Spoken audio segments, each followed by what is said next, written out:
Hello and welcome, ladies and gentlemen, to a brand new episode of The Untold, the show where we bring amazing people talk about their journeys, their experiences, the destination, and their path that led them here on The Untold. But first, let me introduce myself. I'm Abdullah AlHendyani. And I'm your host, Lujain AlAtheri, and today we're joined by Salem AlMathkour, who's both a cinematographer and a teacher and instructor. And I think it's really amazing that he's able to both follow his passions as well as impart it and his wisdom onto the next generation. Yeah, honestly, cinematography is such a amazing field, right? Because as someone who follows a lot of movies and reads a lot of, movies, I probably read more about movies than I actually watched movies. Cinematography as a profession and as a sector is such a very important role within the movie making industry, within the TV shows and commercials, ads. It's the brand look of the show as a whole. And also, like I said, an instructor on top of that to pass on the knowledge that you have to students, to pass on the future generations who are going to be going into these fields. It's an amazing task, amazing professions in both sides. As someone who only watches movies, I don't know about the technical aspects so much. It'll be really interesting to hear about someone who has such a deep background in producing things and how cinematography actually works. And I am really curious as well about how he's also a teacher because, a lot of people say if you don't do, then teach, but he somehow is doing both. And I think it's always amazing to share what you know with other people. It is amazing, and it's going to be an amazing episode. Hopefully, with that being said, we are going to take a break, ladies and gentlemen. After the break, we're going to be sit down and joined by him.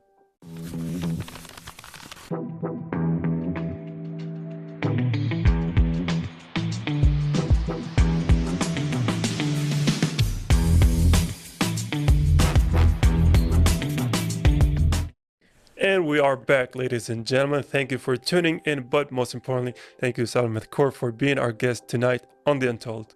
Thank you so much, Abdullah, for hosting me for today. Thank you. It's wonderful to have you. And you're a cinematographer, is that correct? Yes. So before we dive in, could you maybe explain to us what cinematography is?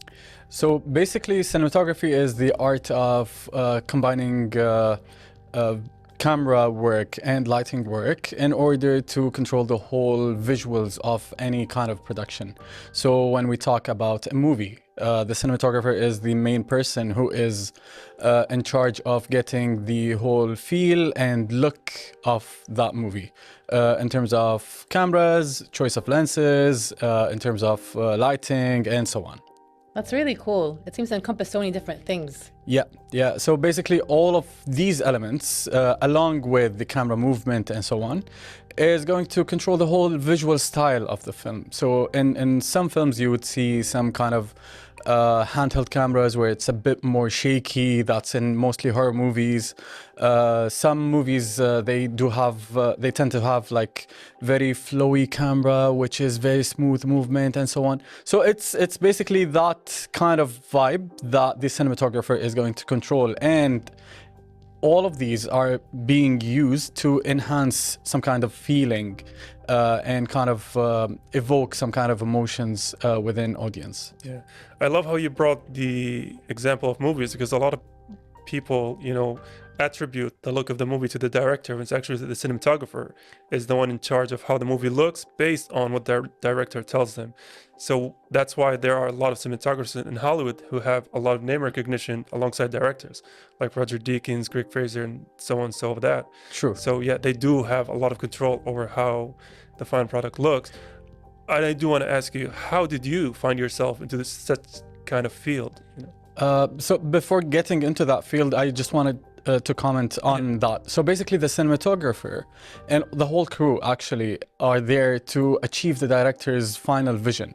Of course, the cinematographer is going to control somehow the look in a way, or the visual style that you were going for, but it is the final director's, it is at the end, the director's decision at the end of the day, which is going to happen. So basically, if the cinematographer decides I'm doing this and that, and the director does not want that kind of style, he wants a bit more messy style, let's say, then the director gets what they want. But mainly the cinematographer is there to enhance the visuals, to kind of emphasize the emotions and so on.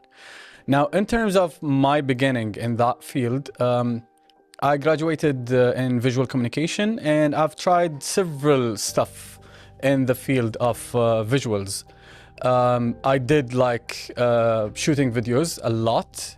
Therefore, I decided to go and get more experience in shooting videos. And the most kind of specific program that I've found, it was Masters in Cinematography for Film and TV. So I went to the UK. I've done a year of cinematography for film and TV. And we were required to do 3 movies within the year. So each semester you have 1 movie to shoot. Alhamdulillah, at the end of the whole program, I successfully have around 16 short movies and 1 full feature documentary. MashaAllah. Alhamdulillah. Yeah. That's really cool. I feel like it's quite a very, I forgot what the word is, but it's the kind of masters where you had to actually do things, not just kind of study as well. 100%. There's like 100%. end products resulting. And I think, did that help you kind of decide to do this as more than a hobby then? Like, because not many people would kind of focus on a niche degree such as a master's in cinematography. They would maybe do other stuff and find themselves in this field maybe later on. So what made you decide to really go for this more than just being a hobby? It was not a hobby. It's because of my background in teaching. I was a teaching assistant before going for my master's. There, I was kind of deciding of becoming an instructor, which is I am right now. And then, inshallah, I'm pursuing PhD in cinematography very soon. So basically, it was a decision for a career choice. It was not only a hobby that I was going for. That's the main part. Then the second part is, even if it was a hobby, to get into the world of production is very hectic. Yeah. So you actually need to be familiar with that world and basically have the dedication and have the passion for it, basically. Yeah, and also, you know, because I wouldn't say that cinematographers have a style, particular style, because, you know, it depends from project to project. You know, you can have different look in all of them. But if you were to have like one, you know, connecting, I would say, style between all of your work, what would that be? I would refer back to your first point, which is not having a main style, because a lot of cinematographers are known for specific like genres, let's say, or maybe they have a specific kind of identity within visuals. But the main thing about cinematography, if it's done right, you wouldn't even notice it, which is the main thing that we try to aim for. So being unnoticed means that you delivered the emotions, and then you also achieved what you need to do as a cinematographer.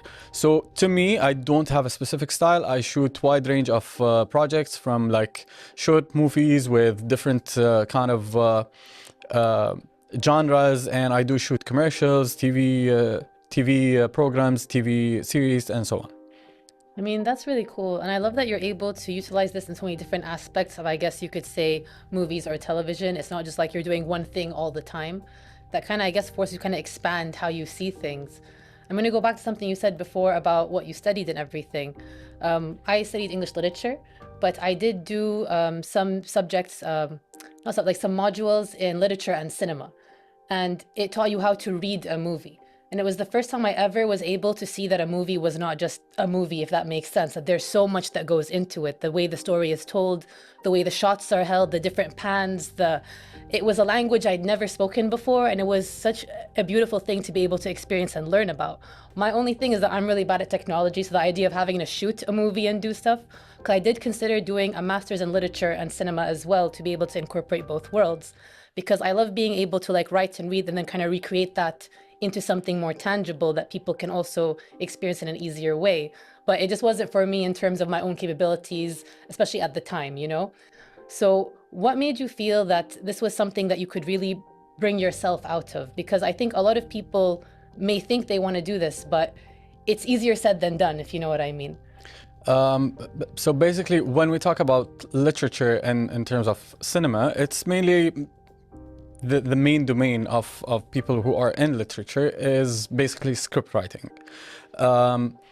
while working on a bit more technical side, like camera work and maybe editing or even lighting and so on, is a bit tougher because it's not only mentally demanding but also physically demanding, and it's very hectic. I can tell you by the end of the day, because you're both drained mentally and physically. So basically, it takes a lot of time and effort, but as I said earlier, if you don't have the dedication, if you don't have the passion for the profession, then it's not for you. So for me, Salem, I loved cinema. Every Monday I was in cinema with my cup of drink and like popcorn and so on. I just watch any movie that is there. So I did have that passion of creating these worlds, of being or telling, being part of telling a story to people, and how would we affect people's psychology. Like even when I have a movie that is award-winning here in Kuwait and international festivals. So basically, when I was in the cinema, specifically here in Kuwait, while people were watching the movie, I was watching people's reactions. It's amazing and fascinating how they are interacting with the movie. It made us feel like, yes, we achieved what we wanted. So whenever it's sad, people would kind of go down, and whenever it's kind of funnier on the comedic aspect, they're interacting, they're laughing and so on. When there's like a jump scare or whatever, they're just scared and so on. So this aspect of it is the actual achievement that we are kind of having. It's the impact on people's psychology and how to tell them the story with the end message. Yeah, no, that's really cool. And I do get what you're saying, because the production team, mashallah, they do so much work that people aren't aware of to make this happen. Me and Abdullah are just kind of here. We have like... We're just cruising by. Yeah. So with that, we are going to go on a quick break, and then I hope we can talk about this some more. So stay tuned.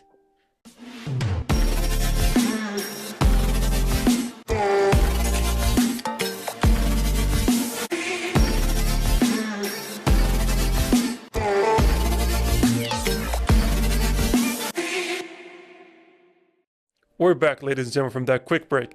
Now, Salem, I do want to ask you about something. I did mention Roger Deakins before because I listen to his podcast a lot, where he brings a lot of cinematographers to talk. And it seems that there are two kind of groups of cinematographers in the way they approach new work.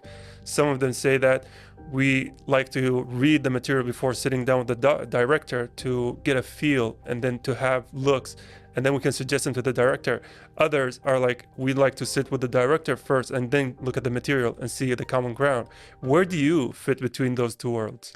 So basically, I do like to read the scripts beforehand. I just sit there, I imagine the whole film. Like, even one day the director was telling me about his script that he was going to write, and he was telling me the general idea. So I pre-visualized the whole movie with him. Then a few years later, because that project didn't go through, a few years later he was like, I have a movie, I want to do that. I was like, I've seen that movie before. Like I was so sure that I've seen it with my own eyes, because I pre-visualized it with him. Like I've seen the movie, I've seen the cinematography style, I've seen everything else. So basically, yes, I'm part of people who would like to read the script before going to sit with the director, because on the script we take a lot of notes, and like in here this is going to be looking like this, and in here that is going to be the visual style, the camera movement in here, maybe some kind of lenses, specialized equipment and so on here and there. So yeah, I tend to actually read the script beforehand. Are there cinematographers who don't read the script? I feel like it's pretty vital to kind of getting the feel of the movie, you know? Most of cinematographers do read scripts, but some people like to sit with the director first of all, get a brief idea about the story and everything else, then they jump into the script once they actually sign the contract and everything else. So before getting on the project, to me is where I decide whether I want to work on that specific project or not. Because sometimes you'd read the script and you'd feel like there are a lot of things that are missing and this might not actually work for you. It might be great for someone else. So yeah, I do like to read the script beforehand. Yeah, and honestly, I do want to ask you more about your approach, because I remember, I think it was Matt Damon or someone who worked with Clint Eastwood, and he said when Clint first makes the shot, the director of photography or the cinematographer comes and make the shot, and then they show it to Clint, and then Clint is like, okay, I like this, let's go with this, or change that. So in your opinion, once you have a shot in your mind, once you work a composition in your mind, and the director has a composition that inside you feel like it's not working, do you feel like, oh, I can bring it up to it? Or are you not that kind of person? You're not that kind of person to tell them this shot has this one wrong and this one wrong? Well, to me, what I even teach my students to do is in pre-production, you go and like hassle the director, like don't leave him alone. Like sit in there and tell him because everything needs to be in pre-production, because that is the main phase where we're kind of visualizing and creating the storyboard and so on. So basically in that phase, you do everything that you want to suggest or you want to tell to the director, or like you want to change within the shots, even when creating the shot list and so on. But once you get to the production itself, because sometimes you are short of time, just go with the director's decision. Yeah. In pre-production, you can argue as much as you want. On set, you can suggest things, but do not get into the director's head to the point that they change the whole thing. Because that is going to mentally drain the director. And also it might not, you might not have the vision that the director has, especially on set, because things change from pre-production to set. Yeah. So they know better what they are doing if they're like up to their game. So is it important to kind of go with the flow sometimes? Because I think a lot of people have their own artistic vision and they don't want to sacrifice that. So is it difficult to kind of maybe make concessions when you really had an idea that you really liked? I mean, you usually find a middle ground because directors, they do listen to the cinematographers. Like the relationship between the director and the cinematographer is the best or the strongest relationship on set. To the point that they call it professional marriage between the cinematographer and director. If you see a director who has worked with a certain cinematographer, you'd see them working for like few years together, especially on similar projects. So that is professional marriage. So when on set, there is usually some kind of giving and taking. Sometimes it's more like of a middle ground between you and I to find the best shot that is eventually going to be for the project itself. Yeah, and now speaking of the project itself, a lot of people have the misconception that a movie is basically one cycle, right? It's a group of people just grouping up together. It's like, yalla khan sawi film, and that's the whole process. But like you mentioned before, the movies go through 3 cycles. There's pre-production, production, and post-production. Now, when it comes to your role as cinematographer, during all those phases, like, can you talk us through your role during those phases and how it differs from one another? Sure.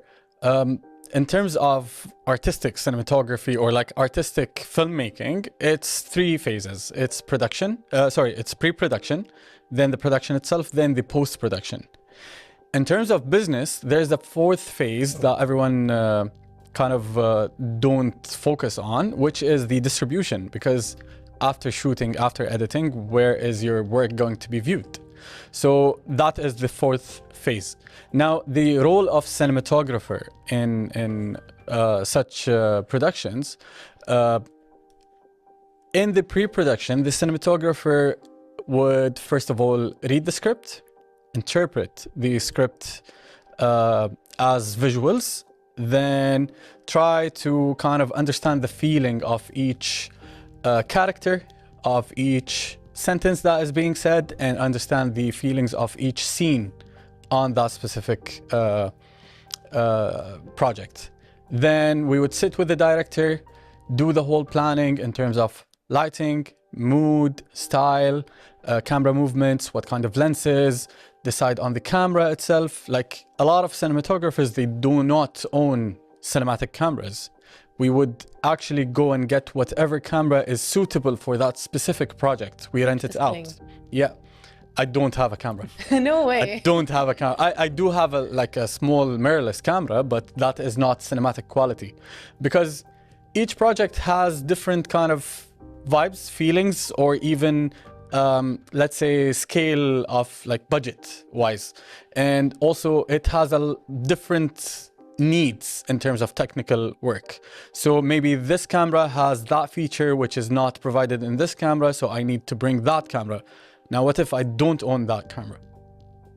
That is going to be a problem because we'll have to go and rent it out. So basically, we don't buy cameras. We usually rent out the cameras that are needed and suitable for that specific job. Now, that is in the pre-production. So we plan the whole thing. Next is the shoot day, or like the production phase. The production phase, basically, we start blocking with the director. So we'd go early in the day. We decide on the movement, how the actors are going to be distributed, where are they walking in from, how are they leaving the frames, and so on. What are our mediums going to be looking like? What are our close-ups are going to be looking like? Where do we want to set the lighting? And that is very crucial for cinematography, because 90% of the image is the actual lighting, and then you have the camera movement, and then whatever is in front of the camera. So basically, where are we going to get our lighting from? And in that, it's a bit complicated, because whether you want to hang lights or whether you want to put lights on stand, it's a different choice based on how you want to light your scene, how close up are you going to be close, and how mediums are going to be framed, and how your wide shots are going to be framed. So it's a bit challenging in that sense, especially with the movement of the actors. And that is the production phase. So basically you oversee the camera work, the lighting work, the camera movement, the lenses that are going to be on camera on specific shots. How are you going to frame your camera, your subject, sorry, and how are people going to move within the environment. Then the last phase, which is the post-production. So basically, cinematographer's work usually ends with production. But there's one more phase, which is the coloring phase, where the cinematographer has to be attending. So in the coloring phase, because you've shot your image, and maybe, let's say, in one specific shot, you wanted the shot to look like something specific, but you didn't have the correct equipment. Let's say that I'm shooting Abdullah and I need a yellow light instead of a daylight, but I did not have a CTO, which is the orange gel. So basically, I would go to the post-production with the colorist and I'd be like, how about we change the color to a bit orange-ish? So we change the color temperature of that specific shot. Or maybe, how about we change the look in here because I couldn't have a fill light from this side, and so on. So basically, this is the whole production process for cinematographers. No, it's so interesting for me to hear like how technical the background really is. Like you sit and you watch a movie, you don't think of all the stuff that goes into it. 100%. You might think, oh yeah, like Abdullah said, like, oh, there's a camera, you shoot a movie, you bring your people, but there are so many layers to it. There's so many details, and like every person has a part to play as well. 100%. Do you have like a favorite part in between these productions? Like, what's the best thing for you when it comes to cinematography? I mean, being a cinematographer, the most fun part is being on set and using the camera and lights and kind of coming up with the whole visual style. But also pre-production is so much fun because you're preparing for these shoots.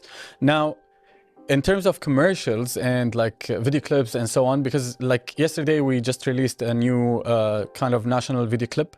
Nice.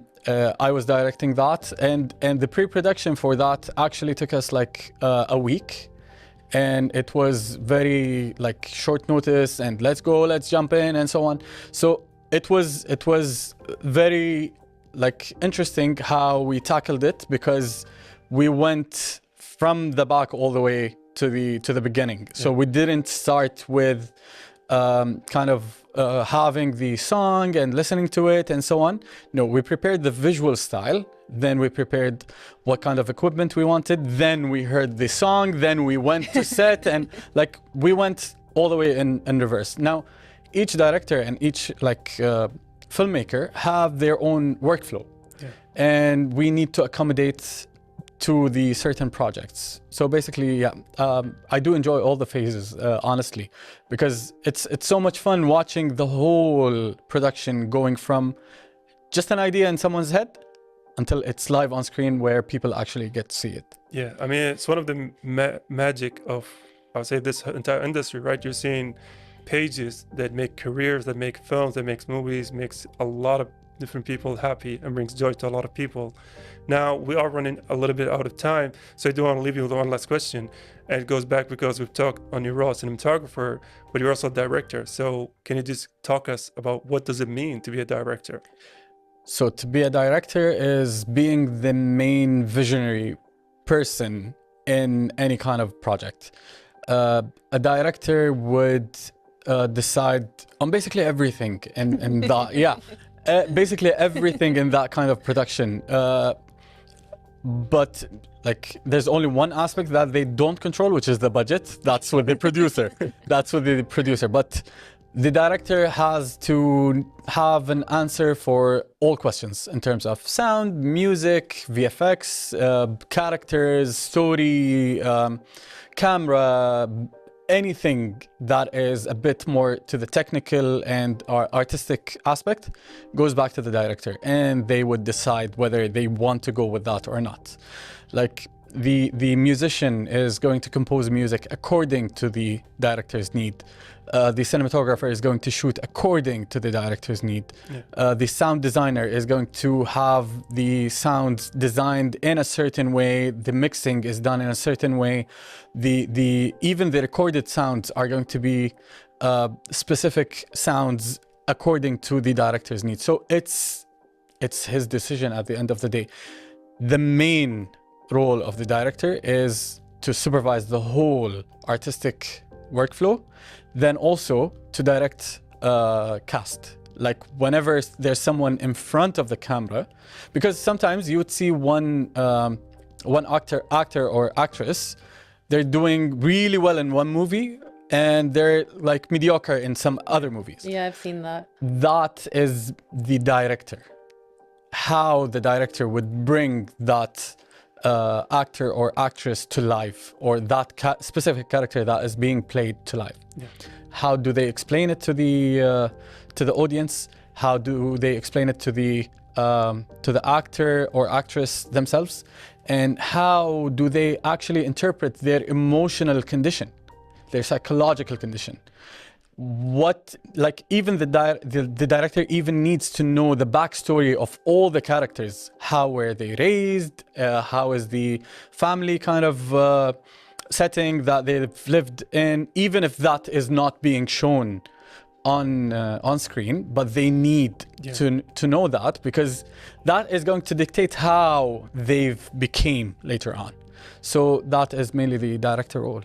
Feels like the director is both the mother and the father of the whole thing at the same time. Yeah, and I think that your role as cinematographer as well helps you, as I said, that kind of marriage between the two. You're the nanny. Yeah, you're the nanny. So you get to be like mother, father, nanny all in one. Yeah. So I think that's really cool that you're able to approach things from so many different angles, and I think it really helps with your own vision to create things. 100%. And we have run out of time, unfortunately, but it was such a pleasure to talk to you and like learn the background of how this stuff kind of works. So thank you for joining us. Thank you so much for having me today, Lujain.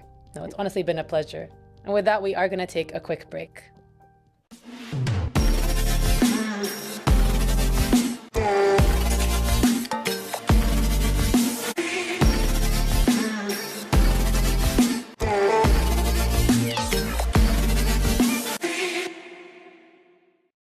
And we're back from that episode, and honestly, I really enjoyed talking to him. Mashallah, he had so much knowledge. The idea of how cinematography works is not something I really understood before. So to know how it works in production, pre-production, post-production, there are so many layers to it. And honestly, it's really amazing to talk about. It was honestly so amazing to talk about. You know, we've had so many conversations with Salem. So we have so many different conversations about all kinds of genres, all kinds of things. His approach to cinematography, his style in directing, his approach, and himself as an instructor. It was a lovely conversation we've had. It was a lovely time here at the Untold. I agree. And I think even his role as a teacher, you can tell that he's an amazing teacher to have. I think that he inspires a lot of love in his students and he's so proud of them. And the fact that he's able to see that his work is not going unfinished, it's being produced into something that other people are also following through with and getting them to inspire to follow their dreams. It's wonderful. And I really love the message that he left us with to always keep learning. Right. Very well said, Lujain. With that being said, that's it from us, the team of The Untold. Until the next episode, goodbye from now. Goodbye and see you next time.